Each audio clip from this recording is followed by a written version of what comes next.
ಸ್ಪರ್ಧಾತ್ಮಕ ಪರೀಕ್ಷೆಗಾಗಿ ಭೂಗೋಳಶಾಸ್ತ್ರದ ಕೆಲವು ಪ್ರಶ್ನೋತ್ತರಗಳು. ಕ್ವಶನ್ ನಂಬರ್ 1, ಭಾರತದ ಪ್ರಸಿದ್ಧ ಲಗೂನ್ ಸರೋವರ ಯಾವುದು? ಲಗೂನ್ ಅಂದರೆ ಇದರ ಅರ್ಥ ಏನು ಅಂದ್ರೆ ಸಮುದ್ರದ ನೀರು ಭೂಮಿಯ ಒಳಗಡೆ ಚಾಚಲ್ಪಟ್ಟಿರುವುದು ಎಂದರ್ಥ. ಹಾಗಾಗಿ ಭಾರತದಲ್ಲಿ ಅತಿ ದೊಡ್ಡದಾದ ಲಗೂನ್ ಸರೋವರ ಎಲ್ಲಿದೆ ಅಂದರೆ ಚಿಲ್ಕಾ. ಈ ಚಿಲ್ಕಾ ಎನ್ನುವುದು ಎಲ್ಲಿದೆ ಅಂತ ಕೇಳಿದ್ರು ಅಂದ್ರೆ ಒರಿಸ್ಸಾ ರಾಜ್ಯದಲ್ಲಿ ಬರ್ತದೆ. ಇಲ್ಲಿ ಏನಂದ್ರೆ ಕೆಲವು ಪ್ರಮುಖ ಸರೋವರಗಳು ಅದಾವೆ. ಇಲ್ಲಿ ಕೊಟ್ಟಿದ್ದು ಭಾರತದಲ್ಲಿ ಅತ್ಯಂತ ಪ್ರಮುಖವಾದ ಸರೋವರಗಳು ಯಾವುವು ಮತ್ತು ಅವರದ ಪ್ರಾಶಸ್ತ್ಯ ಅಂದರೆ ವಿಶೇಷತೆಗಳು ಏನೇನದಾವ. ಅಷ್ಟಮುಡಿ ಸರೋವರ ಎಲ್ಲಿದೆ ಅಂದರೆ ಕೇರಳ ರಾಜ್ಯ. ಆನಂತರ ವೇಬಂಡ ಸರೋವರ ಎಲ್ಲಿದೆ ಅಂದರೆ ಕೇರಳ. ಭಾರತದಲ್ಲಿ ಅತಿ ಉದ್ದವಾದಂಥ ಸರೋವರ ಯಾವುದು ಅಂದರೆ ಕೇರಳ ವೇಬಂಡ ಸರೋವರ, ಲಾಂಗೆಸ್ಟ್ ಲೇಕ್ ಇನ್ ಇಂಡಿಯಾ. ಭಾರತದಲ್ಲಿ ಅತಿ ಉದ್ದವಾದ ಸರೋವರ ಯಾವುದು ಅಂತ ಕೇಳಿದ್ರು ಅಂದ್ರೆ ವೇಬಂಡ ಸರೋವರ ಕೇರಳ ಅಂತೇಳಿ ಹೇಳಬೇಕು. ಇನ್ನು ಇಲ್ಲಿ ಕೇರಳದಲ್ಲಿ ಎರಡು, ಒಂದು ಅಷ್ಟಮುಡಿ ಸರೋವರ, ಎರಡನೆಯದು ವೇಬಂಡ ಸರೋವರ. ಅಂದ್ರೆ ಉದ್ದವಾದ ಸರೋವರ ಯಾವುದು ಅಂತ ಕೇಳಿದ್ರು ಅಂದ್ರೆ ವೇಬಂಡ ಸರೋವರ ಕೇರಳ ರಾಜ್ಯ. ಅಷ್ಟಮುಡಿ ಸರೋವರ ಇರುವುದು ಎಲ್ಲಿ ಅಂತ ಕೇಳಿದ್ರೆ ಅದನ್ನು ಕೇರಳ ರಾಜ್ಯನೇ ಹೇಳಬೇಕು. ಅಷ್ಟಮುಡಿ ಕೇರಳ. ಅಷ್ಟ ಅಂದರೆ 8 ಸಲ ಹಿಂಗೆ ಏನಂದ್ರೆ ಕರ್ವ್ಸ್ಗಳನ್ನು ಹೊಂದ್ಯದ ಅಂದಂಗೆ. ನೆಕ್ಸ್ಟ್ ಏನದಂದ್ರೆ ಕೊಲ್ಲೇರು ಸರೋವರ ಅಂಥೇಳಿ ಬರ್ತದೆ. ಈ ಕೊಲ್ಲೇರು ಸರೋವರ ಇರುವುದು ಎಲ್ಲಿ ಅಂದ್ರೆ ಆಂಧ್ರ ಪ್ರದೇಶದೊಳಗೆ. ಎಲ್ಲದ ಅಂತ ಕೇಳಿದ್ರು ಆಂಧ್ರ ಪ್ರದೇಶ ಕೊಲ್ಲೇರು ಸರೋವರ ಎಲ್ಲದ ಅಂತ ಕೇಳಿದ್ರು ಅಂದ್ರೆ ಏನು ಹೇಳ್ಬೇಕ್ರಿ, ಆಂಧ್ರ ಪ್ರದೇಶ. ಈ ಆಂಧ್ರ ಮತ್ತು ತಮಿಳುನಾಡಿನ ಎರಡೂ ಮಧ್ಯಭಾಗದಲ್ಲಿ ಪುಲಿಕಾಟ್ ಸರೋವರ ಅಂಥೇಳಿ ಬರ್ತದೆ. ಪುಲಿಕಾಟ್ ಸರೋವರ ಎಲ್ಲಿದೆ ಅಂತ ಕೇಳಿದ್ರು ಅಂದ್ರೆ ತಮಿಳುನಾಡು ಹೇಳ್ರಿ. ಬಟ್ ಎರಡೂ ರಾಜ್ಯಗಳಲ್ಲಿ ಹಂಚಿಕೆ ಆಗಿದೆ, ಹೆಚ್ಚಿನ ಭಾಗ ಇರುವುದು ತಮಿಳುನಾಡು. ಈ ಪುಲಿಕಾಟ್ ಸರೋವರದಲ್ಲಿ ಏನದವ ಅಂದ್ರೆ ಶ್ರೀಹರಿಕೋಟ ದ್ವೀಪಗಳು ಅದಾವ. ಈ ಶ್ರೀಹರಿಕೋಟ ದ್ವೀಪಗಳದ ವಿಶೇಷತೆ ಏನಂದ್ರೆ ಭಾರತದ ಉಪಗ್ರಹ ಉಡಾವಣಾ ಕೇಂದ್ರ ಸತೀಶ್ ಧವನ್ ಇಲ್ಲೇ ಅದಾರೆ. ಇಷ್ಟೇ ಕಾನ್ಸೆಪ್ಟ್. ನಾವು ಪುಲಿಕಾಟ್ ಸರೋವರ ಎಲ್ಲಿದೆ, ತಮಿಳುನಾಡು ಆಂಧ್ರ ಪ್ರದೇಶದ ಅಂದರೆ ಎರಡೂ ಥರ ಗಡಿಯಲ್ಲಿ ಅದ. ಸ್ಪಷ್ಟವಾಗಿ ಒಂದೇ ರಾಜ್ಯ ಕೊಟ್ಟರು ಅಂದ್ರೆ ತಮಿಳುನಾಡು ಹೇಳ್ರಿ. ಪುಲಿಕಾಟ್ ಸರೋವರದಲ್ಲಿ ಯಾವ ದ್ವೀಪ ಅದಾವ? ಶ್ರೀಹರಿಕೋಟ ದ್ವೀಪ. ಶ್ರೀಹರಿಕೋಟ ದ್ವೀಪದಲ್ಲಿ ಏನದಂದ್ರೆ ಭಾರತದ ಉಪಗ್ರಹ ಉಡಾವಣಾ ಕೇಂದ್ರವಿದೆ. ಕೊಲ್ಲೇರು ಸರೋವರ ಎಲ್ಲಿದೆ ಅಂದ್ರೆ ಆಂಧ್ರ ಪ್ರದೇಶ. ಚಿಲ್ಕಾ ಸರೋವರ ಎಲ್ಲದ ಅಂದ್ರೆ ಒಡಿಸ್ಸಾ ರಾಜ್ಯ. ಇದು ಎಂಥ ಸರೋವರ ಅಂದ್ರೆ ಭಾರತದ ದೊಡ್ಡದಾದ ಉಪ್ಪಿನ ನೀರಿನ ಸರೋವರ, largest salinity lake in India. ಉಪ್ಪಿನ ಅಂಶ ಹೊಂದದ. ಇದನ್ನೇ UPSC ಕೇಳಿದ್ರು. ಭಾರತದ ಅತಿ ದೊಡ್ಡದಾದ ಉಪ್ಪಿನ ಸರೋವರ ಯಾವುದಂದ್ರೆ ಚಿಲ್ಕಾ. ಇದು ಹಿನ್ನೀರಿನ ಸರೋವರನೂ ಹೌದು, ಲಗೂನ್ ಸರೋವರನೂ ಹೌದು. ಭಾರತದ ಪ್ರಸಿದ್ಧ ಲಗೂನ್ ಸರೋವರ ಯಾವುದು ಅಂದರೆ ಚಿಲ್ಕಾ ಸರೋವರ. ಇನ್ನು ಮತ್ತೇನದ ಇಲ್ಲಿ ನೆಕ್ಸ್ಟ್ ಬರೋದೇ ಯಾವುದು? ನಳ ಸರೋವರ. ಇಲ್ಲಿ ಪಕ್ಷಿಧಾಮ ಅದ ಗುಜರಾತಿನಲ್ಲಿ. ಒಂದು ಇದೇ ಗುಜರಾತ್ನ ನಾರಾಯಣ ಸರೋವರ ಅಂಥೇಳಿನೂ ಬರ್ತದೆ. ನಳ ಸರೋವರ, ನಾರಾಯಣ ಸರೋವರ ಎರಡು ಎಲ್ಲದವ ಅಂತ ಕೇಳಿದ್ರೆ ಗುಜರಾತ್. ಸಾಂಬಾರ್ ಸರೋವರ ಎನ್ನುವುದರ ಮೇಲೆ 3 ಕ್ವಶನ್ ಬಂದವು. ಒಂದು UPSCಗೆ, 2 CDS. ಭಾರತದಲ್ಲಿ ಅತಿ ಹೆಚ್ಚು ಉಪ್ಪಿನ ಅಂಶ ಹೊಂದಿರುವ most salinity lake in India, ಉಪ್ಪಿನ ಅಂಶ ಇರುವುದು ಯಾವುದು ಅಂತ ಕೇಳಿದ್ರು ಅಂದ್ರೆ ಉಪ್ಪಿನ ಅಂಶ ಇರುವುದು ಸಾಂಬಾರ್ ಸರೋವರ ಯಾವ ಊರು ಪಕ್ಕದಾಗದ ಅಂತ ಕೇಳ್ತಾರೆ? ಜೈಪುರಕ್ಕೆ ಸಮೀಪವಾಗಿದೆ. ಜೈಪುರ ನಗರಕ್ಕೆ ಸಮೀಪ. ಸಾಂಬಾರ್ ಸರೋವರವನ್ನು ನಿರ್ಮಿಸಿದ ನದಿ ಯಾವುದು ಅಂತ ಕೇಳಿದ್ರು ಅಂದ್ರೆ ಲೂನಿ ನದಿ ಅಂತೇಳಿ ಹೇಳಬೇಕು. ಲೂನಿ ನದಿ. ಊಲರ್ ಸರೋವರ ಇದು ಭಾರತದಲ್ಲಿ ಇರುವ ದೊಡ್ಡದಾದ ಸಿಹಿ ನೀರಿನ ಸರೋವರ. ಈ ಸರೋವರವನ್ನು ನಿರ್ಮಿಸಿದ ನದಿ ಯಾವುದು ಅಂತ ಕೇಳಿದ್ರು ಅಂದರೆ ಝೇಲಂ ನದಿ. ಇದು ಎದರ ಸಮೀಪದ ಅಂತ ಕೇಳ್ತಾರೆ? ಶ್ರೀನಗರದ ಸಮೀಪದಲ್ಲಿ ಇರುವ ಸರೋವರ ಇದು, ಶ್ರೀನಗರದ ಸಮೀಪದಲ್ಲಿ. ಇನ್ನು ನೆಕ್ಸ್ಟ್ ಏನದಂದ್ರೆ ಇಲ್ಲೇ ಒಂದು ಊಲರ್ ಆಗನ ದಾಲ್ ಸರೋವರ ಅಂಥೇಳಿ ಒಂದು ಬರ್ತದೆ ಜಮ್ಮು ಕಾಶ್ಮೀರದಾಗ. ಅದನ್ನು ಎಂಥ ಸರೋವರ ಅಂದ್ರೆ ಸಿಹಿ ನೀರಿನ ಸರೋವರ. ಇವು ನಮಗೆ ಮೊದಲ ಇಷ್ಟು ಗೊತ್ತಿರಬೇಕು. ಅಂದ್ರೆ ವೇಬಂಡ ಭಾರತದ ಉದ್ದವಾದ ಸರೋವರ ವೇಬಂಡ ಸರೋವರ ಕೇರಳ, ಅಷ್ಟಮುಡಿ ಸರೋವರ ಎಲ್ಲಿದೆ ಅಂದರೆ ಕೇರಳ, ಪುಲಿಕಾಡ್ ಸರೋವರ ಎಲ್ಲಿದೆ ತಮಿಳುನಾಡು, ಶ್ರೀಹರಿಕೋಟ ದ್ವೀಪಗಳು ಇರೋದು ಪುಲಿಕಾಟ್, ಸತೀಶ್ ಧವನ್ ಉಪಗ್ರಹ ಉಡಾವಣಾ ಕೇಂದ್ರ ಶ್ರೀಹರಿಕೋಟ ಅಂದರೆ ಪುಲಿಕಾಟ ಅಂದ್ರೆ ತಮಿಳುನಾಡು ಮತ್ತು ಆಂಧ್ರ ಪ್ರದೇಶದ ಭಾಗದಲ್ಲಿ. ಸರೋವರ ತಮಿಳುನಾಡು ಹೇಳಿದೆವು ಅಂದರೆ ಶ್ರೀಹರಿಕೋಟ ಆಂಧ್ರ ಪ್ರದೇಶದ ಜಲಭಾಗದಲ್ಲಿ ಅದನ್ನಂಗ. ಕೊಲ್ಲೇರು ಸರೋವರ ಆಂಧ್ರ ಪ್ರದೇಶ, ಚಿಲ್ಕಾ ಸರೋವರ ಒಡಿಸ್ಸಾ. ಭಾರತದ ಹಿನ್ನೀರಿನ ಸರೋವರ, ಭಾರತದ ದೊಡ್ಡದಾದ ಲಗೂನ್ ಸರೋವರ, ಅತಿ ದೊಡ್ಡದಾದ ಸಲೈನಿಟಿ ಅಂದರೆ ಲವಣಾಂಶ ಹೊಂದಿದ ಸರೋವರ, ಹೆಚ್ಚು ಉಪ್ಪಿನಾಂಶ ಹೊಂದಿರುವ ಸರೋವರ ಸಾಂಬಾರ ಲೂನಿ ನದಿ ನಿರ್ಮಿಸಿದೆ, ಜೈಪುರದ ಸಮೀಪದಲ್ಲಿದೆ. ಭಾರತದ ದೊಡ್ಡದಾದ ಸಿಹಿ ನೀರಿನ ಸರೋವರ ಜೇಲಂ ನದಿ ನಿರ್ಮಿಸಿದೆ, ಶ್ರೀನಗರದ ಸಮೀಪದಲ್ಲಿ ಊಲರ್ ಸರೋವರ. ಎರಡನೆಯ ದೊಡ್ಡದಾದ ಸಿಹಿ ನೀರಿನ ಸರೋವರ ದಾಲ್ ಸರೋವರ ಜಮ್ಮು ಕಾಶ್ಮೀರ. ಬಟ್ ಭಾಳಷ್ಟು ಎಕ್ಸಾಮ್ದಾಗ ಏನೋ ಒಂದು ಪ್ರಶ್ನೆ ಬರ್ತದೆ, ಅದೇ ಏನು ಅಂತ ಕೇಳ್ತಾರೆ. ನೆಹರು ಟ್ರೋಫಿ ಬೋಟ್ ರೇಸ್ ಅಂತೇಳಿ ನಡೀತದೆ. ಅಂದ್ರೆ ಈ ಹಡಗಿನ ಏನದಂದ್ರೆ ಸ್ಪರ್ಧೆ, ದೋಣಿ ಸ್ಪರ್ಧೆಗಾಗಿ ನಡೆಯುವುದು ಒಂದು ಟ್ರೋಫಿ ಕೊಡ್ತಾರೆ, ನೆಹರು ಟ್ರೋಫಿ. SSC ಕೇಳಿದ್ರು, ನೆಹರು ಟ್ರೋಫಿ ಸಂಬಂಧಿಸಿದ ಕ್ರೀಡೆ ಯಾವುದು? ದೋಣಿಯ ಸ್ಪರ್ಧೆ ಅಥವಾ ಏನಂದ್ರೆ ಬೋಟ್ ರೇಸ್ ಅಂತೇಳಿ ಕರಿತೇವೆ ನಾವು. ಇದು ಪ್ರತಿ ವರ್ಷ ಎಲ್ಲಿ ನಡೀತದೆ ಅಂದರೆ ಕೇರಳದಾಗ. ಯಾವ ಸರೋವರದಲ್ಲಿ ನಡೀತದ ಅಂತೇಳಿ ಕೇಳಿರ್ತಾರೆ ಎಕ್ಸಾಮ್ದಾಗ. ಕೇರಳದಲ್ಲಿನೇ ನಡೀತದ, ಬೋಟ್ ರೇಸಿಗಾಗಿನೇ ನಡೀತದ, ಹೆಸರು ನೆಹರು ಟ್ರೋಫಿ ಕರೆಕ್ಟಾ. ಬಟ್ ಯಾವ ಸರೋವರದಲ್ಲಿ ನಡೀತದಂದ್ರೆ ಪುನ್ನಮ್ಮಾಡ ಸರೋವರ. ಪುನ್ನಮಾಡ ಸರೋವರ ಅದು ಎಲ್ಲದ ಅಂದರೆ ಕೇರಳದ ಅಲ್ಲಾಪುಜ್ ಎಂಬ ಸ್ಥಳದಲ್ಲಿ ಅದ. ಅಲ್ಲಾಪುಜ್ ಸ್ಥಳದಲ್ಲಿ. ಇದರ ವಿಶೇಷತೆ ಏನದ? ಈ ನೆಹರು ಟ್ರೋಫಿ ಪುನ್ನಮಾಡ ಸರೋವರ ಏನದಂದ್ರೆ ಕೇರಳ ರಾಜ್ಯದಲ್ಲಿ ನಡೆಯುತ್ತದೆ. ಹಾಗಾದರೆ ಅದು ನಡೆಯುವುದು ಈ ರೀತಿ ಅದ ನೋಡಿ.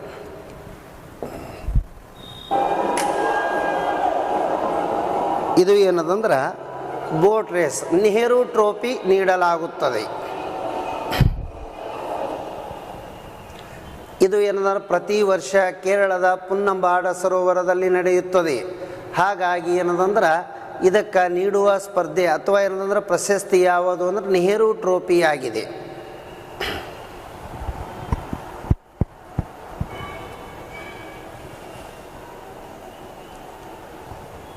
ನೆಕ್ಸ್ಟ್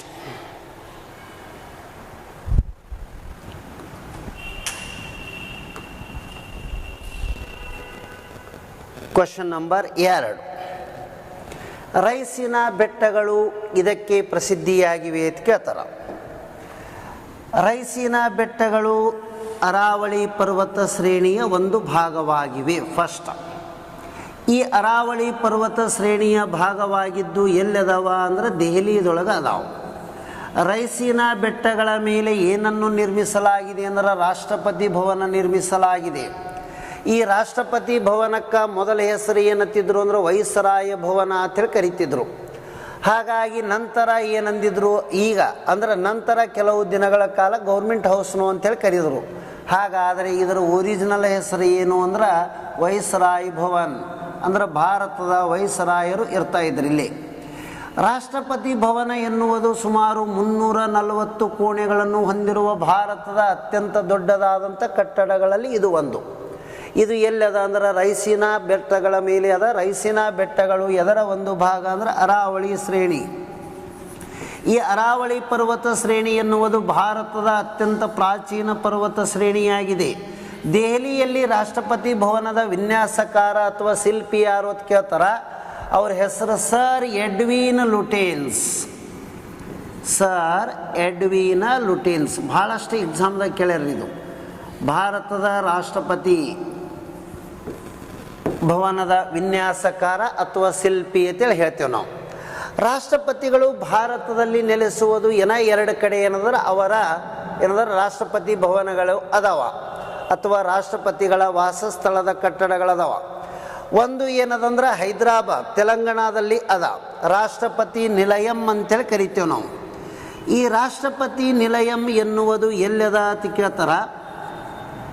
ನಿಲಯಂ ಇದು ಹೈದರಾಬಾದ, ಈಗಿನ ತೆಲಂಗಾಣ ರಾಜ್ಯ. ಏನೋ ಒಂದು ರೀಟ್ರೀಟ್ ಬಿಲ್ಡಿಂಗ್ ಅಂತೇಳಿ ಅದ ರೀಟ್ರೀಟ್ ಬಿಲ್ಡಿಂಗ್ ಅಂಥೇಳಿ ಅದ. ಇದು ಎಲ್ಲದಂದ್ರೆ ಕಟ್ಟಡ ಸಿಮ್ಲಾದೊಳಗದ. ಸಿಮ್ಲಾ ಎಲ್ಲದಂದ್ರೆ ಹಿಮಾಚಲ ಪ್ರದೇಶ. ಹಾಗಾದರೆ ಇಲ್ಲಿ ರಾಷ್ಟ್ರಪತಿಗಳು ಭಾರತದಲ್ಲಿ ವಾಸಸ್ಥಳದ ಒಟ್ಟು 3 ಕಟ್ಟಡಗಳು. ರಾಷ್ಟ್ರಪತಿ ಭವನ ರೈಸೀನಾ ಬೆಟ್ಟಗಳ ಮೇಲೆ ಇದೆ. ಅದು ಎಲ್ಲಿ ಅಂದರೆ ದೆಹಲಿ. ಹಾಗಾದರೆ ರಾಷ್ಟ್ರಪತಿ ನಿಲಯಂ ಅನ್ನುವುದು ಹೈದರಾಬಾದ್. ರೀಟ್ರೀಟ್ ಬಿಲ್ಡಿಂಗ್ ಎನ್ನುವುದು ಸಿಮ್ಲಾ ಹಿಮಾಚಲ ಪ್ರದೇಶ. ರಾಷ್ಟ್ರಪತಿ ಭವನ ದೆಹಲಿದೊಳಗಾದರೆ ವಿನ್ಯಾಸಕಾರ ಎಡ್ವಿನ್ ಲುಟೆನ್ಸ್. ಕೆಳಗಿನ ಯಾವ ಕಣಿವೆಯಲ್ಲಿ ಸಟ್ಲೇಜ್ ನದಿ ಹರಿಯುತ್ತದೆ? ಸಿಪ್ಕೀಲಾ ಕಣಿವೆ. ಎಲ್ಲದ? ಹಿಮಾಚಲ ಪ್ರದೇಶ. ಇದಕ್ಕೆ ಕಟ್ಟಿರುವ ಆಣೆಕಟ್ಟು ಯಾವುದು? ಬಾಕ್ರಾನಂಗಲ್ ಜಲಾಶಯ.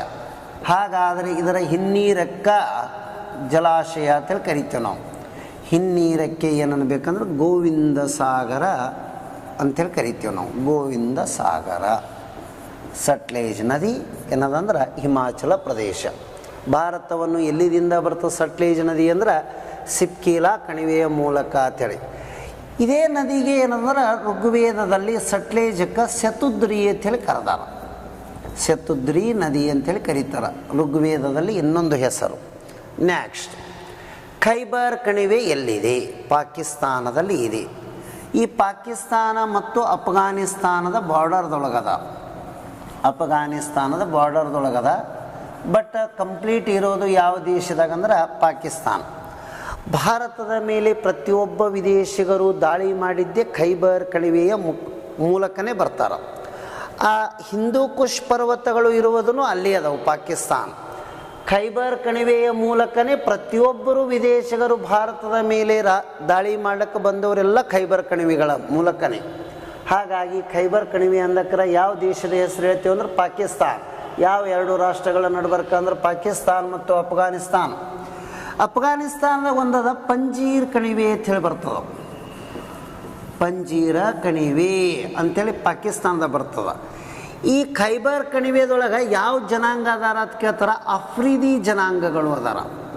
ಪಾಕಿಸ್ತಾನದಾಗ ಇದು ಒಂದು ಬುಡಕಟ್ಟು ಜನಾಂಗ ರೀ. ಟ್ರೈಬಲ್ ಪೀಪಲ್ಸ್ ಆಫ್ರಿದಿ ಎನ್ನುವುದು ಖೈಬರ್ ಕಣಿವೆಯಲ್ಲಿ ನೆಲೆಸಿದ್ದಾರೆ. ಪಂಜೀರ ಕಣಿವೆ ಎನ್ನುವುದು ಎಲ್ಲದಂದ್ರೆ ಅಫ್ಘಾನಿಸ್ತಾನ.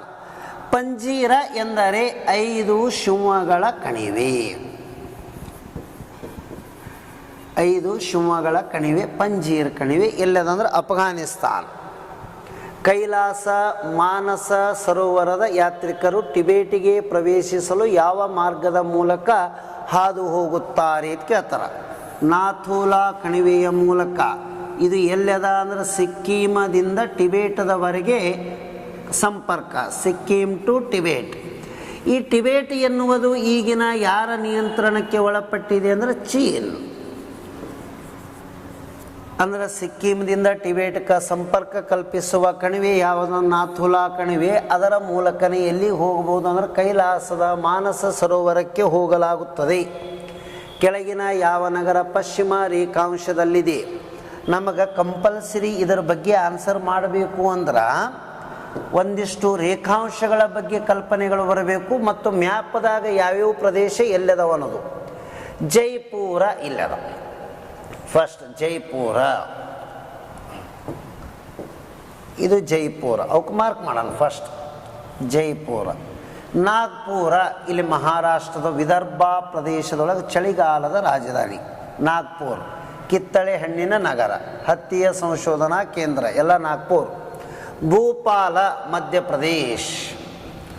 ಆ ನಂತರ ಹೈದರಾಬಾದ್ ಇಲ್ಲದ ತೆಲಂಗಾಣ. ಇದರಾಗ ಭಾರತದಲ್ಲಿ ಪಶ್ಚಿಮ ರೇಖಾಂಶದಲ್ಲಿ ಇರುವ ನಗರ ಯಾವುದು ಅಂತ ಕೇಳ್ತಾರೆ. ಅವತರ ಮ್ಯಾಗ ಈ ರೀತಿ ನಾವು ಒಂದು ಕಲ್ಪನಾಯುತವಾಗಿ ಹೀಗೆ ಹೇಳ್ತೀವಿ. ಹಿಂಗೆ ಇದರ ಅರ್ಥ ಏನು ಅಂದ್ರೆ ಈ ಕಡೆ ಹೋದ್ರೆ ಪೂರ್ವ, ಈ ಕಡೆ ಬಂದಿದ್ದ ನಗರ ಯಾವುದು ಅಂತ ಕೇಳ್ತಾರೆ. ಆ ನಂತರ ಏನಂದ್ರೆ ನೆಕ್ಸ್ಟ್ ಇಲ್ಲಿ ನೋಡ್ರಿ, ಇದು ಯಾವುದ್ರಿ? ನಾಗ್ಪುರ್. ಇದು ಯಾವುದು? ಭೂಪಾಲ್. ನೆಕ್ಸ್ಟ್ ಇಲ್ಲಿ ಬರೋದೇ ಯಾವುದು ಅಂದರೆ ಜೈಪುರ್. ಅಂದರೆ ಈ ಬಾಜು ಇದೆಲ್ಲ ಪೂರ್ವ, ಇದೆಲ್ಲ ಪಶ್ಚಿಮ. ಅತ್ಯಂತ ಪಶ್ಚಿಮಕ್ಕೆ ಬರುವ ನಗರ ಯಾವುದು ಅಂದರೆ ಇಲ್ಲಿ ಕೊಟ್ಟಿದ್ರದಾಗ್ರಿ ಯಾವುದು ಆಗ್ತದ ಅಂತ ಕೇಳಿದ್ರು ಅಂದ್ರೆ ನಾವು ಈ 4 ಆಪ್ಷನ್ಗಳದಾಗ ಜೈಪುರ. ಅಂದರೆ ಈ ರೀತಿಯಾದ ಇನ್ನೊಂದು ಬೇರೆ ಆಪ್ಷನ್ ಕೊಟ್ಟಕ್ಕೂ ನಮಗೆ ಈ ಮ್ಯಾಪಿನ ಬಗ್ಗೆ ಕಲ್ಪನೆ ಇರಬೇಕು. ನೆಕ್ಸ್ಟ್, ಕೆಳಗಿನ ಯಾವ ನದಿ ಸೀಳು ಕಣಿವೆಯ ಮೂಲಕ ಹರಿಯುತ್ತವೆ? ಸೀಳು ಕಣಿವೆ ಅಂದರೆ ರಿಫ್ಟ್ ವ್ಯಾಲಿ. 2 ಬೆಟ್ಟಗಳಿರ್ತವೆ, ಅದರ ಅವುಗಳ ಮಧ್ಯದಲ್ಲಿ ಇಳಿಜಾರು ಪ್ರದೇಶದಲ್ಲಿ, ಅಂದರೆ ಈ ರೀತಿ ಬೆಟ್ಟ ಮಧ್ಯದಲ್ಲಿ ಇಳಿಜಾರಿನಲ್ಲಿ ಹರಿತಾವೆ. ರಿಫ್ಟ್ ವ್ಯಾಲಿಯಲ್ಲಿ ಹರಿಯುವ ನದಿಗಳು ಭಾರತದಾಗ ಯಾವ್ಯಾವ ಅದಾವಂದ್ರೆ ನರ್ಮದಾ ನದಿ ಅದ, ಮತ್ತು ಯಾವುದಂದ್ರೆ ತಪತಿ ನದಿ ಹರಿತದ. ತಪತಿ ನದಿ ಒಂದು ಅದ ಭಾರತದ ರಿಫ್ಟ್ ವ್ಯಾಲಿಯ ಮೂಲಕ ಹರಿಯುವುದೇ ದಾಮೋದರ ನದಿ. ಪಶ್ಚಿಮ ಬಂಗಾಳದ ಕಣ್ಣೀರಿನ ನದಿ, ಸಾರೋ ಆಫ್ ದಾಮೋದರ. ಸ್ವತಂತ್ರ ಭಾರತದ ಮೊಟ್ಟ ಮೊದಲ ಏನದಂದ್ರೆ ವಿವಿಧೋದ್ದೇಶ ಯೋಜನೆ ಯಾವುದು ಅಂದ್ರೆ DVC. DVC ಅಂದರೆ ಏನು ಅಂದ್ರೆ ದಾಮೋದರ ವ್ಯಾಲಿ ಕಾರ್ಪೊರೇಷನ್. ಯಾವ ರಾಜ್ಯ ಅಂದರೆ ಜಾರ್ಖಂಡ್ ಮತ್ತು ವೆಸ್ಟ್ ಬೆಂಗಾಲ್ ರಾಜ್ಯಗಳಿಗೆ ಸಂಬಂಧಿಸಿದೆ. ಇದರ headquarter Damodar corporation valley ಕಾರ್ಪೊರೇಷನ್ದ ಹೆಡ್ ಕ್ವಾರ್ಟರ್ ಎಲ್ಲದಂದ್ರೆ ಕಲ್ಕತ್ತಾ. ಭಾರತದಲ್ಲಿ ಸೀಳು ಕಣಿವೆಯ ಮೂಲಕ ಹರಿಯುವ ನದಿಗಳು ನರ್ಮದಾ, ತಪತಿ ಮತ್ತು ಇನ್ನೊಂದು ಯಾವುದ್ರಿ ದಾಮೋದರ. ಡನ್ಕನ್ ಪ್ಯಾಸೇಜ್ ಇರುವುದು ಎಲ್ಲಿ ಅಂತ ಕೇಳ್ತಾರೆ? ದಕ್ಷಿಣದ ಅಂಡಮಾನ್ ಮತ್ತು ಲಿಟಲ್ ಅಂಡಮಾನ್. ಇಲ್ಲಿ ಕೊಟ್ಟಿರುವುದೇ ಅಂಡಮಾನ್ ನಿಕೋಬಾರ್ ದ್ವೀಪಗಳದ ಕಂಪ್ಲೀಟ್ ಮಾಹಿತಿ ಅದ. ಸ್ವಲ್ಪ ಒಂದು ಕ್ಷಣ ನೋಡ್ಬೋದು ಏನೇನದ ಮಾಹಿತಿ ಅನ್ನೋದು. ಇಲ್ಲಿ ಉತ್ತರದ ಅಂಡಮಾನದ ಇಲ್ಲಿ ಎತ್ತರವಾದ ಶಿಖರ ಯಾವುದು ಅಂತ ಕೇಳ್ತಾರೆ ನಮಗೆ? ಶ್ಯಾಡಲ್ ಶಿಖರ ಅಂತ ಹೇಳಬೇಕು. UPSC ಕೇಳಾರ. ಶ್ಯಾಡಲ್ ಶಿಖರ ಎಲ್ಲಿದೆ ಅಂದ್ರೆ ನಾರ್ತ್ ಅಂಡಮಾನ್. ನಾರ್ಕೋಡಾಮ್ ಎನ್ನುವುದು ಒಂದು ಜ್ವಾಲಾಮುಖಿ ಅದ. ಬ್ಯಾರನ್ ಅನ್ನೋದು ಜ್ವಾಲಾಮುಖಿ. 2 ದ್ವೀಪಗಳು ಅದಾವ. ಇವು ಭಾರತಕ್ಕೆ ಆಡಳಿತಕ್ಕೆ ಒಳಪಟ್ಟಿವೆ. ನೆಕ್ಸ್ಟ್ ಬರೋದೇ ಯಾವುದಂದ್ರೆ ಮಧ್ಯ ಅಂಡಮಾನ. ನೆಕ್ಸ್ಟ್ ಬರೋದೇ ದಕ್ಷಿಣ ಅಂಡಮಾನ. ಇಲ್ಲಿ ದೊಡ್ಡದಾದ ದ್ವೀಪ ಯಾವುದು ಅಂತಂದ್ರೆ ಮಧ್ಯ ಅಂಡಮಾನ. ಈ ಅಂಡಮಾನ ಎನ್ನುವ ಇಲ್ಲೊಂದು ಲಿಟಲ್ ಅಂಡಮಾನ. ಈ 4 ಅಂಡಮಾನ ದ್ವೀಪಗಳು ಯಾರಿಗೆ ಸಮೀಪದವ ಅಂದ್ರೆ ಮಯನ್ಮಾರ್ ದೇಶಕ್ಕೆ ಸಮೀಪದವ. ಇದು PSI ಸಿವಿಲ್ ಕೇಳಿದರು. ಅಂಡಮಾನ್ ಇದಕ್ಕೆ ಸಮೀಪವಾಗಿವೆ ಅಂದ್ರೆ ಮಯನ್ಮಾರ್. ಅದೇ ಇಲ್ಲಿ ನಿಕೋಬಾರ್, ನಿಕೋಬಾರ್ ಮತ್ತು ಗ್ರೇಟ್ ನಿಕೋಬಾರ್. ನಿಕೋಬಾರ್ ಮತ್ತು ಗ್ರೇಟ್ ನಿಕೋಬಾರ್ ಅಂತ ಹೇಳಿ ಬರ್ತಾವಲ್ಲ, ಇವೆಲ್ಲ ಏನಂದ್ರೆ ಎದಕ್ಕೆ ಸಮೀಪದವ ಅಂದ್ರೆ ಇಂಡೋನೇಷ್ಯಾಕ್ಕೆ ಸಮೀಪದವ. ಇವು ಇಂಡೋನೇಷ್ಯಾ, ಅವು ಎದಕ್ಕಂದ್ರೆ ಮಯನ್ಮಾರ್. ನಮ್ಮ ಪ್ರಶ್ನೆ ಏನದ ಅಂದ್ರೆ ಡನ್ಕನ್ ಪ್ಯಾಸೇಜ್ ಕಿಲ್ಲದ ನೋಡಿ. ಇದು ಡನ್ಕನ್ ಪ್ಯಾಸೇಜ್. ಇಲ್ಲಿ ದಕ್ಷಿಣದ ಅಂಡಮಾನ, ಇಲ್ಲಿ ಲಿಟಲ್ ಅಂಡಮಾನ್. ದಕ್ಷಿಣದ ಅಂಡಮಾನದಲ್ಲಿನೇ ಅದರ ರಾಜಧಾನಿನೂ ಅದ. ಇದು ಭಾಳ ಇಂಪಾರ್ಟೆಂಟ್. ಸೌತ್ ಅಂಡಮಾನದಲ್ಲಿ ಅದರ ಕ್ಯಾಪಿಟಲ್ ಪೋರ್ಟ್ ಬ್ಲೇರ್ ಅದ.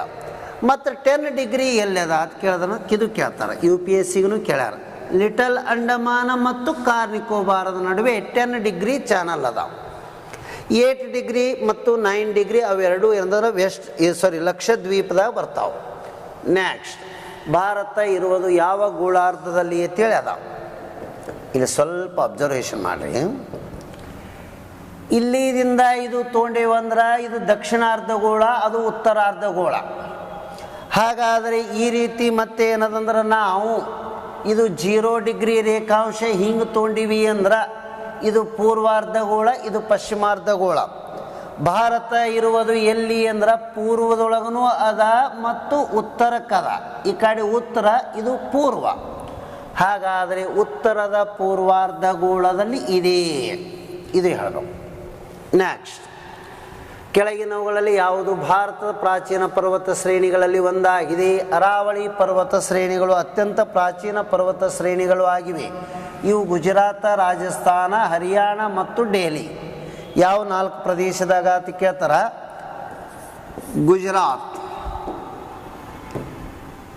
ಗುಜರಾತ. ಆಮ್ಯಾಗ 2ನೇ ಪ್ರದೇಶ ಯಾವುದು ಅಂದ್ರೆ ರಾಜಸ್ಥಾನ್. ನೆಕ್ಸ್ಟ್ 3ನೇದು ಯಾವುದು ಅಂದ್ರೆ ಹರಿಯಾಣ. ನೆಕ್ಸ್ಟ್ 4ನೇದು ಯಾವುದು ಅಂತ ಕೇಳಿದ್ರೆ ಅಂದ್ರೆ ದೆಹಲಿ. ಈ 4 ಪ್ರದೇಶಗಳಲ್ಲಿ ಹಾದು ಹೋಗಿದೆ ಭಾರತದ ಪ್ರಾಚೀನ ಪರ್ವತ ಶ್ರೇಣಿ ಅರಾವಳಿ ಪರ್ವತ ಶ್ರೇಣಿ. Oldest mountain range in India ಅಂತೇಳಿ ಹೇಳ್ತೀವಿ. ಈ 4 ಪ್ರದೇಶಗಳಲ್ಲಿನೇ ಹಾಯ್ದೋಗ್ಯದ. ಅರಾವಳಿ ಪರ್ವತ ಶ್ರೇಣಿಯ ರಾಜಸ್ಥಾನದ ಭಾಗದಲ್ಲಿ ಮೌಂಟ್ ಅಬು ಬೆಟ್ಟದ, ಅದರೊಳಗೆ ಗುರು ಶಿಖರ ಅದ. ಇದು ರಾಜಸ್ಥಾನದ ಎತ್ತರದ ಶಿಖರ. ಇದು ಗುರು ಶಿಖರ ಎಲ್ಲದ ಅಂದ್ರೆ ಮೌಂಟ್ ಅಬು ಬೆಟ್ಟ ಅಥವಾ ಮೌಂಟ್ ಅಬು ಅಂತೇಳಿ ಕರಿತೀವಿ ನಾವು. ಎಲ್ಲದ ರಾಜಸ್ಥಾನ ಅರಾವಳಿ ಪರ್ವತ ಶ್ರೇಣಿ, ಮೌಂಟ್ ಅಬು ಬೆಟ್ಟ, ಗುರು ಶಿಖರ. ಮೌಂಟ್ ಅಬು ಬೆಟ್ಟದಲ್ಲಿ ಒಂದಿಷ್ಟು ದೇವಾಲಯಗಳದವ. ವಿಶೇಷವಾಗಿ ಯಾವುದು ದಿಲ್ವಾರ ಜೈನ ಧರ್ಮದ ದೇವಾಲಯಗಳು, ವೈಷ್ಣವ ದಿಲ್ವಾರ ಜೈನರ ದೇವಾಲಯಗಳು ಎಲ್ಲದವ ಅಂತ ಕೇಳಿದ್ರೆ ಮೌಂಟ್ ಅಬು ಬೆಟ್ಟ. ಅಂಡಮಾನ್ ದ್ವೀಪಗಳಿಗೆ ಹತ್ತಿರವಾಗಿರುವುದು ಯಾವುದು ಅಂತ ಕೇಳಿದ್ರೆ ಮಯನ್ಮಾರ್. ಇಂಡೋನೇಷಿಯಾಕ್ಕೆ ಸಮೀಪವಾಗಿರುವುದು ನಿಕೋಬಾರ್. ಪಾಕಿಸ್ತಾನಕ್ಕೆ ಸಮೀಪವಾಗಿರುವುದು ಗುಜರಾತ್. ಶ್ರೀಲಂಕಾಕ್ಕೆ ಸಮೀಪವಾಗಿರುವುದು ತಮಿಳುನಾಡು. ಇಷ್ಟದಾವ ನೋಡಿ. ನೆಕ್ಸ್ಟ್ 82.5 ಡಿಗ್ರಿ ರೇಖಾಂಶ ಭಾರತದ ಭೌಗೋಳಿಕವಾಗಿ ಇದಕ್ಕೆ ಸಂಬಂಧಿಸಿದೆ. ಇಂಡಿಯನ್ ಸ್ಟ್ಯಾಂಡರ್ಡ್ ಟೈಮನ್ನು ಹೇಳುತ್ತದೆ. ಈ ರೀತಿ ಗೆರೆ ಎಳೆದು ಬಿಟ್ಟೆವು ಅಂದರೆ ಎಷ್ಟು ರಾಜ್ಯದಾಗ ಹಾಯ್ದು ಹೋಗ್ಯದ ಅದರ ರೇಖಾಂಶ ಏನದ ಅನ್ನೋದು ಗೊತ್ತಾಗ್ಬಿಡ್ತದೆ. ಈ ರೀತಿ ಏನಂದ್ರೆ ಗೆಳೆಯ 5 ರಾಜ್ಯದಾಗ ಹಾಯ್ದು ಹೋಗ್ಯದ. ಟೋಟಲ್ ಎಷ್ಟು ರಾಜ್ಯ ಹೇಳ್ಬೇಕ್ರಿ? 5 ರಾಜ್ಯಗಳು.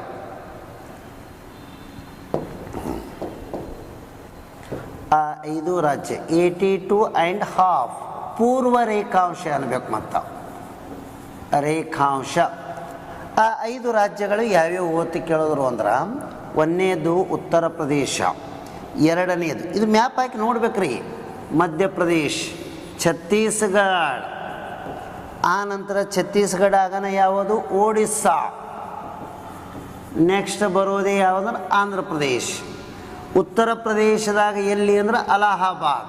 ಅಲಹಾಬಾದಿನ ಈಗಿನ ಹೆಸರು ಪ್ರಯಾಗರಾಜ್. ಆಂಧ್ರ ಪ್ರದೇಶದಾಗ ಎಲ್ಲಿ ಅಂತ ಕೇಳಿದ್ರೆ ಕಾಕಿನಾಡ್. ಬಂದರಿನ ಮೇಲೆ ಹಾದು ಹೋಗಿದೆ. ಭಾರತದ ಸಮಯ ಇಂಗ್ಲೆಂಡಿನಿಗಿಂತ ಅಂದ್ರೆ Greenwich mean time GMT, Indian standard time IST, ಎರಡು ಥರದ್ದು ಡಿಫ್ರೆನ್ಸ್ 5 hours 30 minutes ಇದೆ. ಇದು ಹೇಳ್ತೇವೆ ನಾವು. ಎಕ್ಸಾಮ್ದಾಗ ಕೇಳ್ತಾರೆ what is the difference between GMT and IST ಅಂತ ಕೇಳ್ತಾರೆ. 5 hours 30 minutes. Greenwich mean time Indian standard ಟೈಮ್ಗಳ ವ್ಯತ್ಯಾಸ ಹೇಳ್ಬೇಕು ಇದು. ನೆಕ್ಸ್ಟ್ ಕೆಳಗಿನ ಯಾವ ಭೂಪ್ರದೇಶಗಳು ತೆಲಂಗಾಣ ಪ್ರಸ್ಥಭೂಮಿಯ ಭಾಗದಲ್ಲಿ ಬರುವುದಿಲ್ಲ? ಅರಾವಳಿ ಬರುವುದಿಲ್ಲ. ಯಾಕಂದ್ರೆ ಅರಾವಳಿ ಇರೋದು ಇಲ್ಲದ. ಹಾಗಾದರೆ ತೆಲಂಗಾಣ ಇರುವುದು ಎಲ್ಲದ ಅಂದ್ರೆ ಈ ಭಾಗದಲ್ಲಿ ತೆಲಂಗಾಣ ಇದೆಲ್ಲ. ಇದು ತೆಲಂಗಾಣ. ಮತ್ತೇನದವ ಇದೇ ತೆಲಂಗಾಣ ಪ್ರದೇಶದೊಳಗೆ ಇದಕ್ಕೆ ರಿಲೇಟೆಡ್ ಕಿಲ್ಲದಾವ ನೋಡಿ, ಪಶ್ಚಿಮ ಘಟ್ಟಗಳು ಅದಾವ. ಹಾಗಾದರೆ ಏನದಂದ್ರೆ ನೆಕ್ಸ್ಟ್ ಇವು ಪಶ್ಚಿಮ ಘಟ್ಟಗಳು. ಇವೆಲ್ಲ ಸಹ್ಯಾದ್ರಿ ಪರ್ವತಗಳನ್ನು ಕರೀತಾರೆ. ಈ ಕಡೆ ಇರೋದು ಇವೆಲ್ಲ ಪೂರ್ವ ಘಟ್ಟಗಳು ಅಂತೇಳಿ ಬರ್ತಾವೆ. ಹಾಗಾಗಿ ಅಂದ್ರೆ ಪೂರ್ವ ಘಟ್ಟಗಳು, ಪಶ್ಚಿಮ ಘಟ್ಟಗಳು, ತೆಲಂಗಾಣದ ಪ್ರಸ್ಥಭೂಮಿ ಇವೆಲ್ಲ ಈ ಕಡೆ ಅದಾವ. ಇದು ಒಂದೇ ಎಲ್ಲದ ಅಂದ್ರೆ ಅತ್ಯಂತ ದೂರದಲ್ಲಿ. ಹಾಗಾಗಿ ಯಾವುದು ಬರಲ್ಲ ಅಂದ್ರೆ ಅರಾವಳಿ ಪರ್ವತಗಳು ಬರುವುದಿಲ್ಲ. ಸಾಲ್ಟೋರಾ ಶ್ರೇಣಿಗಳು ಎಲ್ಲಿವೆ ಅಂತ ಕೇಳ್ತಾರೆ. ಸಾಲ್ಟೋರಾ ಶ್ರೇಣಿ ಇರುವುದು ಕಾರಾಕೋರಂ ಶ್ರೇಣಿದೊಳಗೆ ಬರ್ತದೆ. ಸಾಲ್ಟೋರಾ ಎನ್ನುವುದು ಎಲ್ಲದ ಅಂದ್ರೆ ಕಾರಾಕೋರಂ. ಕಾರಾಕೋರಂ ಎನ್ನುವುದು ಎಲ್ಲದ ಅಂದ್ರೆ ಲಡಾಖ್. ಆ್ಯಕ್ಚುಲಿ ಕಾರಾಕೋರಂ ಇರುವುದು ಯಾವ್ಯಾವ ದೇಶಗಳ ನಡ್ಬರ್ಕಂದ್ರೆ ಭಾರತ, ಚೀನಾ, ಪಾಕಿಸ್ತಾನ, ಅಫ್ಘಾನಿಸ್ತಾನ ಹಿಂಗೆ ಹಂಚಿಕೆ ಆಗ್ಯದ. ಆದರೆ ಕಾರಾಕೋರಂ ಶ್ರೇಣಿದೊಳಗೆ ಒಂದು ಎತ್ತರವಾದ ಶಿಖರ ಅದ, ಅದರ ಹೆಸರು K2 ಅಂತಾರೆ. K2ವಿಗೆ ಇನ್ನೊಂದು ಹೆಸರು ಏನನ್ನಬೇಕು ಅಂದ್ರೆ ಗಾಡ್ವಿನ್ ಆಸ್ಟೀನ್ ಅಂತೇಳಿ ಹೇಳ್ತೇವೆ ನಾವು. ಈ ಗಾಡ್ವಿನ್ ಆಸ್ಟೀನ್ ಎಷ್ಟರೇ ಎತ್ತರದ ಅಂತ ಕೇಳಿದ್ರಂದ್ರೆ 8611 ಮೀಟರ್. ಇವೆಲ್ಲರಿಗೆ ಆಲ್ಮೋಸ್ಟ್ ಬಾಯ್ಪಟ್ಟು ಇರ್ತಾವ್ರಿ. ಕಾರಾಕೋರಂ ಶ್ರೇಣಿ ಲಡಾಖದಲ್ಲಿ ಅದಲ್ಲ, ಇದು ಪ್ರಪಂಚದ 2ನೇ ಎತ್ತರದ ಶಿಖರ, ಭಾರತದಲ್ಲಿರುವ ಎತ್ತರದ ಶಿಖರ. ಬಟ್ ಯಾವ ಶ್ರೇಣಿದೊಳಗೆ ಹೇಳಬೇಕು? ಕಾರಾಕೋರಂ. ಕಾರಾಕೋರಂ ಶ್ರೇಣಿ ಅತಿ ಹೆಚ್ಚು ಹಿಮನದಿಗಳನ್ನು ಹೊಂದಿದೆ, ಗ್ಲಾಸಿಯರ್ಗಳು. ಹೈಯೆಸ್ಟ್ ಹಿಮನದಿಗಳು ಇಲ್ಲಿ ಅದಾವೆ. ಎಲ್ಲಿ ಅಂತ ಕೇಳಿದ್ರೆ ಕಾರಾಕೋರಂ. ಈ ಹಿಮನದಿಗಳಲ್ಲಿ ಯಾವುದು ಅಂದ್ರೆ ಸಿಯಾಚಿನ್ ಹಿಮನದಿ ಅಂತೇಳಿ ಬರ್ತದೆ. ಇದು ಭಾರತದಲ್ಲಿ ಇರುವಂತಹ ದೊಡ್ಡದಾದ ಹಿಮನದಿ, ಅಂದ್ರೆ ಉದ್ದವಾದ ಮತ್ತು ದೊಡ್ಡದಾದ ಹಿಮನದಿ ಸಿಯಾಚಿನ್. ಎಲ್ಲದ ಕಾರಾಕೋರಂ ಶ್ರೇಣಿದಿಂದ ಹರ್ಕೋತ ಬರ್ತದೆ. ಏನೋ ಒಂದು ಸಿಯಾಚಿನ್ ಯುದ್ಧ ಭೂಮಿ ಹತ್ರನೂ ಇಲ್ಲೇ ಅದ ಕಾರಾಕೋರಂದೊಳಗೆ. ಅದನ್ನು 1984ದೊಳಗೆ ಭಾರತದ ಮಿಲಿಟ್ರಿ ಅಥವಾ ಸೇನೆ, ಭಾರತೀಯ ಸೇನೆ ಆಪರೇಷನ್ ಮೇಘದೂತ ಕಾರ್ಯಾಚರಣೆಯಿಂದ ಗೆದ್ಕೊಂಡು ಬಿಟ್ಟೆವು ನಾವು. ಮೇಘದೂತ ಕಾರ್ಯಾಚರಣೆ ಇದು ಸಿಯಾಚಿನ್ ಯುದ್ಧ ಭೂಮಿ ಎನ್ನುವುದು ಏನು ಅಂದರೆ ಪ್ರಪಂಚದಲ್ಲಿಯೇ ಅತ್ಯಂತ ಎತ್ತರದಲ್ಲಿರುವಂಥ ಯುದ್ಧ ಭೂಮಿ, ವರ್ಲ್ಡ್ ಹೈಯೆಸ್ಟ್ ಬ್ಯಾಟಲ್ ಫೀಲ್ಡ್. ಅದು ನಮ್ಮದೇ ಅದ. ಯಾರ್ದು ಅಂದ್ರೆ ಭಾರತೀಯರದು. ಒಂದು 1984 ಅದು ಏನದಂದ್ರೆ ಕ್ಯಾಪ್ಚರ್. ಹಾಗಾದರೆ ಅದು ಏನಂದ್ರೆ ಎಲ್ಲದ ಅಂದ್ರೆ ಕಾರಾಕೋರಂ ಶ್ರೇಣಿ ಆಪರೇಷನ್ ಮೇಘದೂತ ಕಾರ್ಯಾಚರಣೆ ನಡೆದಿದ್ದು ಎಲ್ಲಿ ಅಂದ್ರೆ ಸಿಯಾಚಿನ್. ಇಂಡಿಯಾದೊಳಗೆ ಅತಿ ದೊಡ್ಡದಾದ ಉದ್ದವಾದ ಏನಂದ್ರೆ ಹಿಮ ನದಿ ಗ್ಲಾಸಿಯರ್ ಯಾವುದು ಅಂದ್ರೆ ಸಿಯಾಚಿನ್. ಆದರೆ ಪ್ರಪಂಚದಲ್ಲಿ ಅತಿ ದೊಡ್ಡದಾದಂಥ ಹಿಮ ನದಿ ಯಾವುದು ಅಂತ ಕೇಳ್ತಾರೆ, ಲ್ಯಾಂಬರ್ಟ್ ಹಿಮ ನದಿ ಅಂತೇಳಿ ಬರ್ತದೆ. ಲ್ಯಾಂಬರ್ಟ್ ಹಿಮ ನದಿ ಇದು ಎಲ್ಲದ ಅಂದ್ರೆ ಅಂಟಾರ್ಕಟಿಕ್ ಖಂಡದಲ್ಲಿ ಇದೆ. ಅಂಟಾರ್ಕಟಿಕ್ ಖಂಡ. ಈ ಅಂಟಾರ್ಕಟಿಕ್ ಖಂಡ ಅನ್ನೋಣ ಇದಕ್ಕೊಂದು 4-5 ಕ್ವಶನ್ಗೆ ಬರ್ತಾವ. ಎತ್ತರವಾದ ಖಂಡ UPSC ಕೇಳಿದ್ದ. ಐಸ್ ಇರೋದರಿಂದ ಭಾಳ ಹೈಟ್ ಅದ ಉಳಿದಿದ್ದ ಖಂಡಗಳಿಗೆ ಕಂಪೇರ್ ಮಾಡಿದ್ರೆ, ಸಮುದ್ರ ಮಟ್ಟಕ್ಕೆ ತೊಗೊಂಡೇವಂದ್ರೆ ಪೆಂಗ್ವೀನಗಳ ಖಂಡ, ವಿಜ್ಞಾನಿಗಳ ಖಂಡ, ಬಿಳಿ ಖಂಡ, ಶ್ವೇತ ಖಂಡ, ವೈಟ್ ಕಾಂಟಿನೆಂಟ್ ಇವೆಲ್ಲ ಅದಕ್ಕೆ ಕರೀತಾರೆ. ಅಲ್ಲಿ ಭಾರತದ 3 ಪ್ರಯೋಗಾಲಯಗಳದಾವೆ. ಒಂದು ದಕ್ಷಿಣ ಗಂಗೋತ್ರಿ, ಮೈತ್ರಿ, 3ನೇದು ಹಿಮಾದ್ರಿ. ಅಲ್ಲಿ ಶುದ್ಧವಾದ ಕುಡಿಯುವ ನೀರಿಗಾಗಿ ಪ್ರಿಯದರ್ಶಿನಿ ಎನ್ನುವ ಸರೋವರ ನಿರ್ಮಾಣ ಮಾಡಿದೆವು. ಫಸ್ಟ್ ಅಂಟಾರ್ಕಟಿಕ್ ಖಂಡವನ್ನು ತಲುಪಿದ ವ್ಯಕ್ತಿ ಯಾರು ಅಂದ್ರೆ ಕಾಸಿಮ್, AZ ಕಾಸಿಮ್ ಅಂಥೇಳಿ ಬರ್ತಾರೆ ಭಾರತೀಯರು. ನೆಕ್ಸ್ಟ್, ಕೆಳಗಿನವುಗಳಲ್ಲಿ ಯಾವುದು ಪಶ್ಚಿಮ ಕರಾವಳಿಯ ಒಂದು ಭಾಗವಾಗಿಲ್ಲ ಅಂತ ಕೇಳ್ತಾರೆ. ಇಲ್ಲಿ ಪ್ರಮುಖವಾದ ಬಂದರುಗಳು ಎಷ್ಟದವು ಅಂದ್ರೆ 13 ಬಂದರುಗಳಲ್ಲಿ ಇವೆಲ್ಲ ಪಶ್ಚಿಮ, ಇವೆಲ್ಲ ಪೂರ್ವ. ಪಶ್ಚಿಮಕ್ಕೆ ಇರುವ ಅತ್ಯಂತ ಪ್ರಮುಖ ಬಂದರುಗಳು ಯಾವ್ಯಾವ ಅದಾವ ಅಂದ್ರೆ ಒಂದು ಕಾಂಡ್ಲಾ ಬಂದರು ಅಂಥೇಳಿ ಬರ್ತದೆ, 2ನೇದು ಮುಂಬೈ ಬಂದರು, 3ನೇದು ನವಸೇವಾ ಬಂದರು, 4ನೇದು ಮರ್ಮಗೋವಾ ಬಂದರು, ಮಂಗಳೂರು ಬಂದರು, ಕೋಚಿ ಬಂದರು. ಇವೆಲ್ಲ ಪಶ್ಚಿಮ ಕರಾವಳಿ.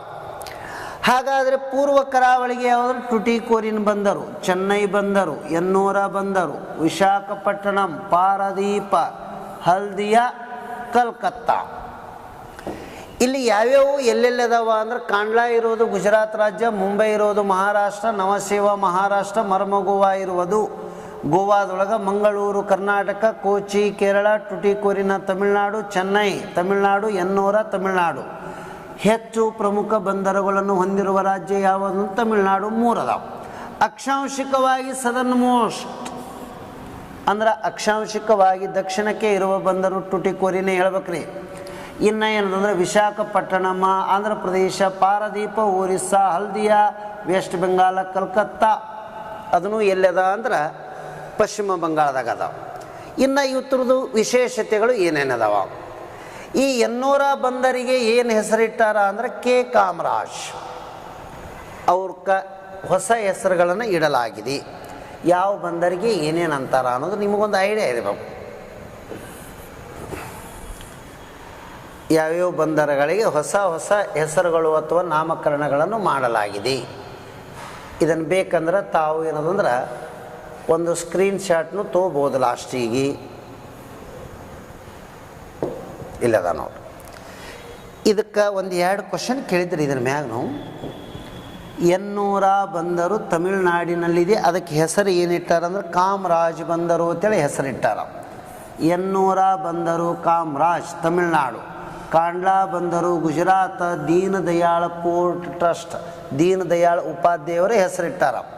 ಕಲ್ಕತ್ತಾ ಬಂದರು doctor Shyam Prasad Mukherjee, last time civil constable ಕೇಳಿದ್ರಿ, ಅದು ಶ್ಯಾಮ್ ಪ್ರಸಾದ್ ಮುಖರ್ಜಿ ಅವ್ರದ್ದು. ನವಸೇವಾ ಬಂದರು Mumbai Jawaharlal Nehru port, Indian hi tech port ಅಂತೀವಿ, ಭಾರತದ ಆಧುನಿಕ ತಂತ್ರಜ್ಞಾನ ಹೊಂದಿದೆ. ಪೆನಂಬೂರ ಪೋರ್ಟ ನವಮಂಗಳೂರದ ಹಳೆಯ ಹೆಸರು ಅದು ಏನು ಅಂದರೆ ಪೆನಂಬೂರ. ಟುಟಿಕೋರಿನಕ್ಕೆ ಏನು ಹೆಸರಿಟ್ಟ ಅಂದ್ರೆ VO ಚಿದಂಬರಂ ಪೋರ್ಟ್. ಇದರೊಳಗೆ ಖಾಸಗಿ ವಲಯದ ಬಂದರು ಯಾವುದು ಅಂದರೆ ಎನ್ನೋರ ಬಂದರು. ಯಾವುದ್ರಿ? ಎನ್ನೋರ ಬಂದರು. ಇಲ್ಲೊಂದಿಷ್ಟು ವಿಚಾರಗಳನ್ನು ಮತ್ತು ಕಾಂಡ್ಲಾ ಬಂದರು ಇದು ಏನಂದ್ರೆ ಟೈಡಲ್ ಪೋರ್ಟ್ ಆಫ್ ಇಂಡಿಯಾ ಅಂತೀವಿ, ಮುಂಬೈ ಗೇಟ್ವೇ ಆಫ್ ಇಂಡಿಯಾ ಅಂತೀವಿ, ನವಸೇವಾ ಹೈಟೆಕ್ ಪೋರ್ಟ್ ಅಂತೀವಿ, Marmagao iron ore export port ಅಂತೀವಿ, Mangaluru gateway of Karnataka, Kochi queen of Arabian sea, ಟುಟಿಕೋರಿನ್ನ ಮುತ್ತುಗಳ ಮೀನುಗಾರಿಕೆ ಪರ್ಲ್ ಫಿಶಿಂಗ್ ಪೋರ್ಟ್ ಅಂತೀವಿ, Chennai oldest artificial port, Ennore it is an corporate sector ಅಂದ್ರೆ ನಾನ್ ಗೌರ್ಮೆಂಟ್ ಸೆಕ್ಟರ್ ಅಂದಂಗೆ, ಖಾಸಗಿ ವಲಯದ ಪ್ರಮುಖ ಬಂದರು. Deepest port Visakhapatnam. ಪಾರದೀಪ ಇದು ಒರಿಸ್ಸಾ, ಇದನ್ನು ಏನಂದ್ರೆ ಐರನ್ ಓರ್ ಎಕ್ಸ್ಪೋರ್ಟ್. ಹಲ್ದಿಯಾ ಬಂದರು ಇದು ಎಲ್ಲದಂದ್ರೆ ವೆಸ್ಟ್ ಬೆಂಗಾಲ್. ಕಲ್ಕತ್ತಾ ಬಂದರು coffee port of the India and the only riverine port of the India ಅಂದರೆ ಹುಗ್ಲಿ ನದಿಯ ದಡದಲ್ಲಿ ಇದೆ ಅಂದಂಗ. ಇದು ಎಷ್ಟು ಬೇಸಿಕ್ ಅದರ ಬಗ್ಗೆ ಐಡಿಯಾ ಇರಬೇಕು. ಒಂದಿಷ್ಟು ಪ್ರಶ್ನೆಗಳು ಬರ್ತಾವೆ ಪದೇ ಪದೇ ಈ ಬಂದರುಗಳ ಬಗ್ಗೆ. ಒಟ್ಟು ಪ್ರಮುಖ ಬಂದರುಗಳು 13. Largest port in India Mumbai. Busiest port in India Mumbai. Largest natural ಸ್ವಾಭಾವಿಕ ಬಂದರು ಮುಂಬೈ. ಭಾರತದ ಎರಡನೆಯ ದೊಡ್ಡದಾದ ಬಂದರು ಚೆನ್ನೈ. ಹಳೆಯದಾದ ಹಡಗು ಕಟ್ಟೆ ಹೊಂದಿರುವುದು ವಿಜಾಗ ಪೋರ್ಟ. ಪೂರ್ಣ ಹಳೆಯದಾದದ್ದು ಅಂದರೆ ಸಿಂಧೂ ನದಿ ನಾಗರಿಕತೆಯೊಳಗೆ ಲೋತಾಲ್. ಗುಜರಾತಿ ಭಾಷೆಯಲ್ಲಿ ಲೋತಾಲ ಎಂದರೆ ಮಡಿದವರ ದಿಬ್ಬ. ಡೀಪೆಸ್ಟ್ ಪೋರ್ಟ್ ಇನ್ ಇಂಡಿಯಾ ಗಂಗಾವರಂ ಅಥವಾ ಕೃಷ್ಣಾವರಂ ಅಂತೇಳಿ ಬರ್ತಾವೆ ಆಂಧ್ರ ಪ್ರದೇಶ್. ಇದು UPSC ಕೇಳಿದೆ ನೋಡ್ರಿ. ಅದ್ರ ಬಟ್ ಸ್ಮಾಲ್ ಅದ. ಮೇಜರ್ ಪೋರ್ಟ್ದೊಳಗೆ ಮತ್ತೆ ಯಾವ್ದು ಹೇಳ್ಬೇಕಂದ್ರೆ ವಿಶಾಖಪಟ್ಟಣಂ. ಹಾಗಾದರೆ ಇಂಡಿಯನ್ ಕೋಸ್ಟ್ ಗಾರ್ಡ್ ಕರಾವಳಿ ಪಹರೆಯ ಕೇಂದ್ರ ಸ್ಥಳ ಎಲ್ಲದ ಅಂತ ಕೇಳ್ತಾರೆ. ಹಲ್ದಿಯಾ ಬಂದರಿನಲ್ಲಿ ಅದ. ಫಸ್ಟ್ ಕಾರ್ಪೊರೇಟ್ ಅಂದ್ರೆ ಖಾಸಗಿ ವಲಯದಲ್ಲಿರುವ ಬಂದರು ಎನ್ನೂರ ತಮಿಳುನಾಡು ಅಂದ್ರೆ ಫಸ್ಟ್ ಇದು ಕಾರ್ಪೊರೇಟ್ ವಲಯದೊಳಗೆ ಅದ. ಆದರೆ ಭಾರತದೊಳಗೆ ಮೊಟ್ಟ ಮೊದಲಿಗೆ ಖಾಸಗಿ ವಲಯದ ಬಂದರು ಅದು ಸಣ್ಣದದು, ಇದು ಮೇಜರ್ ಅದ. ಪೋರ್ಟ್ ಪಪಿವಾವಾ ಗುಜರಾತ್. ಹಳೆಯದಾದಂತಹ ಕಾರ್ಯನಿರ್ವಹಿಸುತ್ತಿರುವ ಇವತ್ತಿನ ಈಗನೂ ಬಂದರು ಯಾವುದು ಕಲ್ಕತ್ತಾ. ಕಲ್ಕತ್ತಾ ಬಂದರಿಗೆ ಗುಪ್ತರ ಕಾಲದಲ್ಲಿ ತಾಮ್ರಲಿಪ್ತಿ ಬಂದರು ಎಂದು ಕರೆಯುತ್ತಿದ್ದರು. ಅದನ್ನೇ ಬ್ರಿಟಿಷರು ಡೈಮಂಡ್ ಹಾರ್ಬರ್ ಬಂದರು ಅಂತೇಳಿ ಕರೆದ್ರು. ಅವು ಎರಡೂ ಕ್ವಶನ್ ಕೇಳ್ಯಾರ ನೋಡಿ. ಇನ್ನು ಭಾರತದಲ್ಲಿ ನದಿ ಅವಲಂಬಿತ ಬಂದರು ಕಲ್ಕತ್ತಾ. ಐರನ್ ಓರ್ ಎಕ್ಸ್ಪೋರ್ಟಿಂಗ ಮರ್ಮ ಗೋವಾ ಬಂದರು ಬರುತ್ತೆ. ಎಲ್ಲದಂದ್ರೆ ಗೋವಾದೊಳಗೆ ಮಾಂಡೋವಿ ಜುವಾರಿ ನದಿಗಳ ಸಂಗಮದಲ್ಲಿದೆ. Largest container port in India Jawaharlal Nehru. ಅತ್ಯಂತ ದೊಡ್ಡದಾದಂಥ ಕಂಟೈನರ್ಗಳನ್ನು ಹೊತ್ತುಕೊಂಡು ಹೋಗ್ತದ. ಹೈಟೆಕ್ ಪೋರ್ಟ್ ಆಫ್ ಇಂಡಿಯಾ ಇದು ಮುಂಬೈ ಮೇಲಿನ ಅತಿಯಾದ ಒತ್ತಡಗಳನ್ನು ನಿರ್ವಹಿಸಲು ಸಹಾಯ ಮಾಡಲಿಕ್ಕೆ ಸ್ಥಾಪನೆ ಮಾಡ್ಯಾರ. ಫಸ್ಟ್ ಏಷ್ಯನ್ ಎಕ್ಸ್ಪೋರ್ಟಿಂಗ್ ಝೋನ EPZ ಕಾಂಡ್ಲಾದೊಳಗೆ ಬರ್ತದೆ 1965. ಭಾರತದಲ್ಲಿ ಅತಿ ಹೆಚ್ಚು ಏನಂದ್ರೆ ಸ್ಪೆಷಲ್ ಎಕನಾಮಿಕ್ ಝೋನ್ಸ್ಗಳು ಎಲ್ಲಿದಾವೆ ಅಂತ ಕೇಳ್ತಾರೆ. ತಮಿಳ್ನಾಡ್ದಾಗ ಹೈಯೆಸ್ಟ್ ಅದಾವೆ. SEZ ಅಂತೇಳಿ ಕರಿತೇವೆ ನಾವು. ಭಾರತದಲ್ಲಿ ಅತಿ ಹೆಚ್ಚು SEZಗಳು ಎಲ್ಲಿದಾವ ಅಂತ ಕೇಳಿದ್ರೆ ತಮಿಳ್ನಾಡಿನಲ್ಲಿ ಅದಾವೆ. ನೆಕ್ಸ್ಟ್ ಒಂದು ಏನೇನದಾವ ಅಂದ್ರೆ ಫಸ್ಟ್ ಮೇಜರ್ ಪೋರ್ಟ್ ಕಮಿಷನ್. ಸ್ವತಂತ್ರ ಭಾರತದ ಮೊದಲ ಪ್ರಮುಖ ಬಂದರು ಪಾರದೀಪ ಒರಿಸ್ಸಾ. ಭಾರತದಲ್ಲಿ ಅತ್ಯಂತ ಹೆಚ್ಚು ಗಾತ್ರದ ವಸ್ತುಗಳನ್ನು ನಿರ್ವಹಣೆ ಮಾಡುವುದು ಕಾಂಡ್ಲಾ. ದ ಸ್ಟೇಟ್ ಅತಿ ಹೆಚ್ಚು ಪ್ರಮುಖ ಬಂದರುಗಳನ್ನು ಹೊಂದಿರುವ ರಾಜ್ಯ ಯಾವುದು ಅಂದರೆ ತಮಿಳುನಾಡು. ಎಲ್ಲರಿಗೂ ಧನ್ಯವಾದಗಳು.